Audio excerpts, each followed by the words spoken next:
Their claims is they're taking one or two small landlords who own like one brownstone or one small 5 apartment thing Building. and using them as an example to say they can't make money.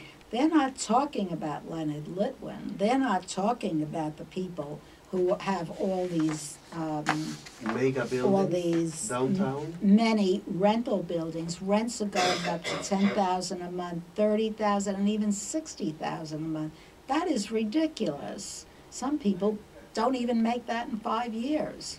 But even they're renting to out-of-towners from other Oh states, yes, like we the have. mid-markets, We also like have to what rich is it? people. What is it? BB. B, Bring your own. Do you know that BB? Air Fund, What is it? B&B or... B&B. What is it? I don't remember. And they are renting out apartments, the rent regulations that allow middle class or poor people to live in New York City, because I can't afford to pay $3,000 in rent for a studio or $6,000 for a 2-bedroom, and people are paying $10,000 and $60,000 for some of these new apartments that they're building. Now this is outrageous. And it's really just because of inflation and because they can get away with it. What they are doing is they're building new housing, promising a few apartments, low income, which is not low income. It's subsidized it's not even subsidized. I mean, they're subsidized by our taxes, the money we pay. Because we give tax breaks, there's a 421A. Now, 421A gives tax breaks to landlords who provide supposed affordable housing. But they don't really provide affordable housing because some of that, I think, I'm not really sure, may also be subsidized. But there is no reason for them to get this tax subsidy when they are getting so much for the apartments that they built. The one building at 157 West 57th, they just got $1 million for an apartment. Can you imagine? What? That is $1 million to buy an apartment. Not only that, but these people are not residents. They are just parking their money in the banks. And this is space that they rented and they keep empty. Now, basically, a lot of the middle income can be filled into that apartment. That building can house a lot of people. Right now, it's empty, just supporting or just catering to people who have a lot of money and can afford to keep the apartments and the spaces empty. That's unspeakable. That's unspeakable, yes. Also, I worked on the the census. I live in the East 50s, the Sutton Place area, and half of the apartments in that building are not occupied. They are owned by people who live outside the city and just keep these apartments empty. And they can afford to do it because of the tax breaks they get. But shouldn't we have a law that require that people who rent apartments in New York City live in New York City? Because there's a lot of demands, and you see like 3 families in one apartment. You see people bunching up together But how in nice. apartments. I'm But the sorry. law, I'm talking about Yeah. the law. No, I don't think they would do that because then they could not park their money here. That can only come to New York City for 2 weeks. Let's say it's the summertime. They will come for 2 weeks and then they leave, and that apartment will be empty the rest of the year. Well, that's what most of these new high-rise buildings are doing. They're being built for people, and the apartments are being kept empty. These are people who have apartments all over the world. I have a friend who has an apartment in the 60s off Park Avenue, one in Sun Valley, one in San Francisco, and one in Paris, France. How often do you think? Talking about people who need housing, we have a new mayor. He seems to have the goodwill of the people. He's working, his wife is visiting HRA facilities because I think she's working with domestic violence victims. The House Speaker, Viverito Melissa Mark, she has good intentions. She did the state of the city in a project unit outside. I want to know how sincere they are. Have you read anything to the contrary of this? Well, obviously, Bill de Blasio says he would like to provide housing. However, he is giving the landlords anything they want. He is not providing housing. He is giving lip service to housing. There's an article here, he was claiming to provide 200,000 apartments over a period of 10 years, which only means 20,000 apartments per year. Now, if you want to divide the 20,000 by the 5 boroughs, 5 into 20 is 4,000 for each borough. That's not very many apartments, and I don't know if it's divided evenly or if it's weighted towards different boroughs. Okay. But basically, there are very few apartments. It sounds good. It sounds good to the, when you talk about a figure for 10 years, that is not providing housing now. And he will only provide the housing if the money that could be used to build the housing were given to the landlords. In other words, in 2013, the 421A tax abatements cost New York City $1.1 billion. How much? $1.1 billion according to, Tax abatements. It means that's according money. to New York City independent budget, New York City's independent budget review, 1.1 billion in foregone tax revenue in 2013.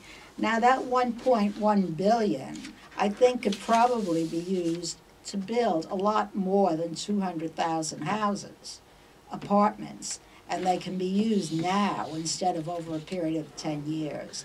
And this is what we lost in 1 year. So if we lost 1.1 billion in 1 year, in 10 years, we're losing over 10 billion. So look at all the money we are giving these landlords to build affordable housing, which they are not building.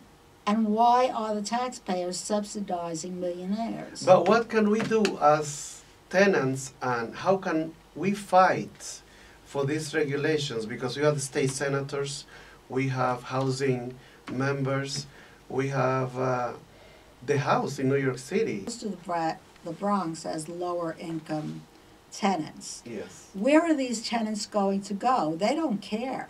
They're not talking about that. They're saying, I'll give 4,000 apartments, but I'm going to displace hundreds of thousands of tenants by getting rid of rent stabilization laws and rent control. So where are these people? Now, in the 60s, what they did was they built Co-op City in the Bronx, and the Concourse was a beautiful area. I was born in the Bronx, and had some lovely apartments, and a lot of people moved to Co-op City and moved to Westchester, and then the Bronx deteriorated. That's what gentrification did. It built Co-op City, and Co-op City I don't know what the apartments look like, but it's not very convenient to transportation. No, And it not. takes over an hour to get to the city. And I've been in some apartments off the concourse, which used to be beautiful apartments. They've deteriorated so badly, and no one is maintaining them or upkeeping them. Now, please don't tell me these landlords are not making money on these apartments. That is not true. They're fixing the books, and that's the only reason. And de Blasio is encouraging this. He's going to destroy the Bronx, thinking that putting a few big glass buildings in there will make it beautiful. First of all, you can see the sky in the Bronx. If you walk down the streets of Manhattan, there is no sky. They're building these buildings so tall. Look at the back, these buildings back here. Look at the amount of sky you can see. In the Bronx or Brooklyn, you can still see the sky. I mean, it's Yeah. human. This is not human scale. And we destroyed Wall Street years ago by building too tall. And now we're trying to bring it, we brought it back.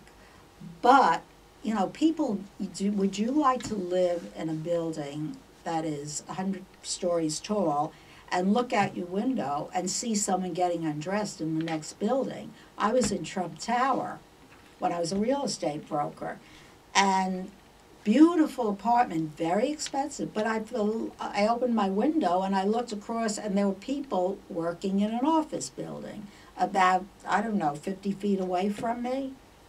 That's not the way I would like to live.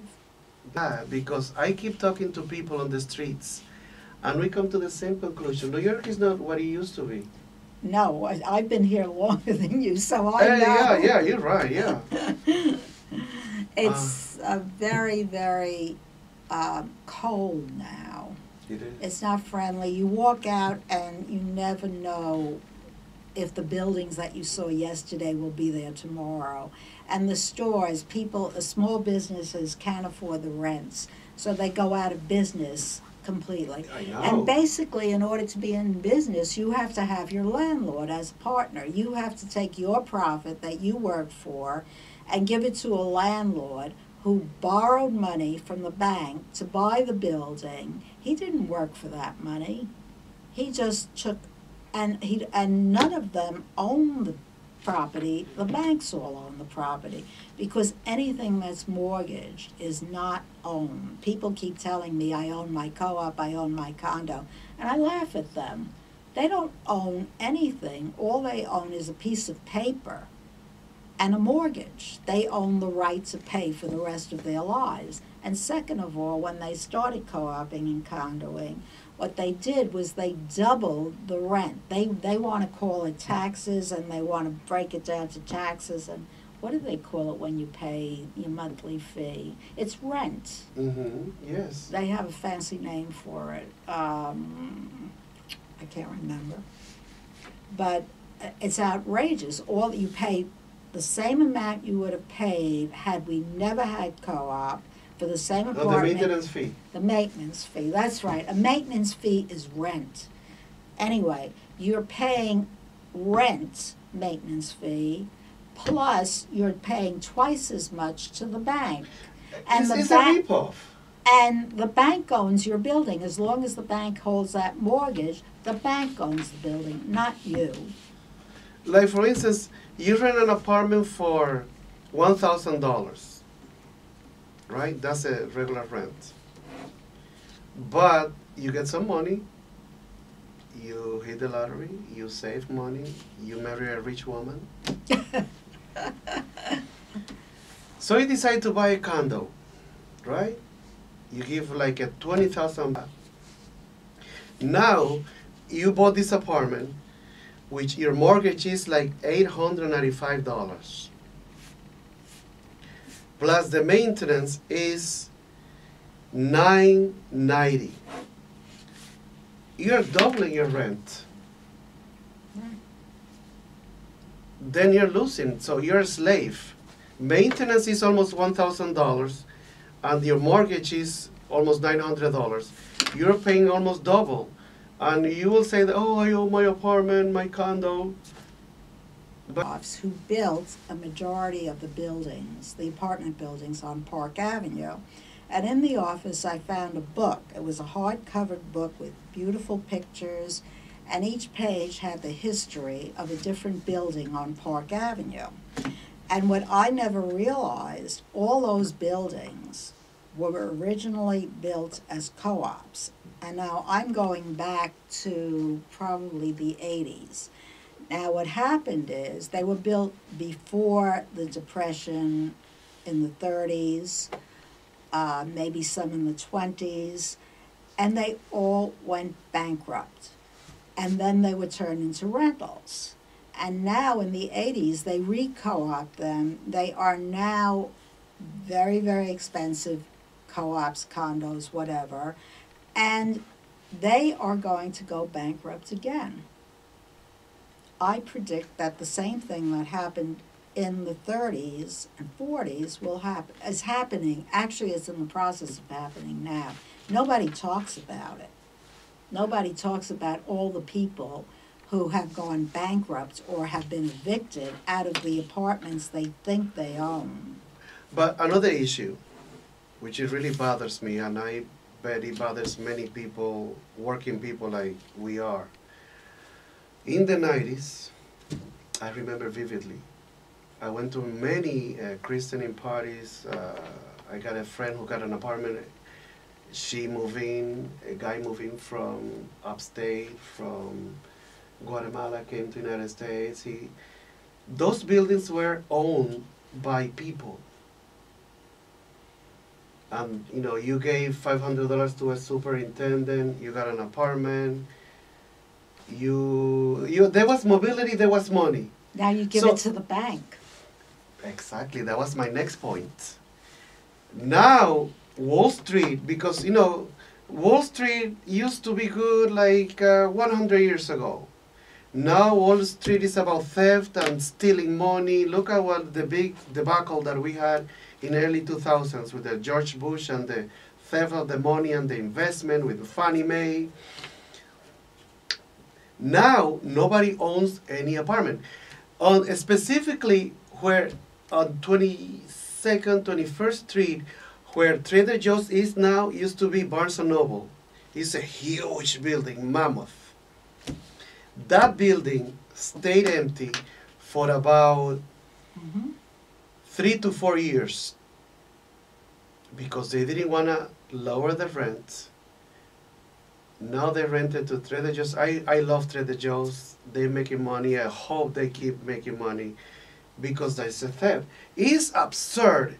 All these businesses, they go out of business because they rent. What the heck? The businesses are supposed to help you. Wall Street, I don't care about Wall Street. They're just stealing money. You know who I have respect? A company that produces backpacks, that produces paper, that produces pen. But Wall Street is playing with money. Your money, my money, betting like a lottery. I'd rather play with the lottery. I lost $5. Wall Street is the lottery. I know. They don't produce any. They steal. Yeah. And they remember on the Bush years, they rewarded those people that were scamming on people. Well, what Wall Street does is gamble with your retirement money. A lot of people are starting to retire now, and it's turning out that the money they got or thought they had is simply not there, or it simply won't stretch to let them live as comfortably as they thought they would be living. And this is inflation. And inflation is because rents are too high. Yeah, inflation. We only have like 1 more minute left. Oh, really? Yes, I want to talk to Scree quickly. Scree. Yes. Okay, Scree, they... what exactly is a senior citizen subsidy? Is a subsidy given to seniors. It's called Senior Citizen Rent Increase Subsidy. Subsidy, yes. And what it does is allow seniors who cannot afford the ridiculous increases that we get every year or two, and it freezes their rent. Now, these are people who are living on Social Security and would have to leave the city. Which is a fixed income. Right. Now, what happened is, I think de Blasio or the city increased. Before, you could earn up to $29,000 a year to receive Scree. Now you can earn up to $50,000 a year. That happened last year, I think. Well, now that they allowed all of these new people to come into Scree, they are coming back, they're withdrawing Scree and sending people letters. They've sent a number of people letters. This is not in the press. I got the information from Helen Rosenthal's office, who sent out something. I tried to check the up-to-date facts today. There is nothing on the internet, but they are rescinding Scree for people, a lot of people who they have determined are not paying at least 1/3 of the rent. Now, who are supporting the bankers and who are taking kickbacks and are corrupt. It's so sad because we used to be so proud to be voting, and oh my God, we need. Want to go into voting? Are we on? But we have only like 1 more minute. Oh. I don't know if we should say good night. No, if we have a minute, voting. Okay, voting. I used to work in the polls, okay? When they announced the votes, there were tons and tons of boxes of uncounted votes sitting right next to me. And those votes, how did they announce the polls? The winner, when the votes weren't counted. And second of all, now that we're voting with these machines don't work. They can, they're using little thumb drives, the ones that you use to carry your information around, and they're dumping them into big boxes, and they're not even keeping them. So there is no way they could say they count the votes or prove that the votes were properly counted. That's why my question. And the worst thing that happened was computer voting. And then supposedly they scan when you vote. They scan They so they can put the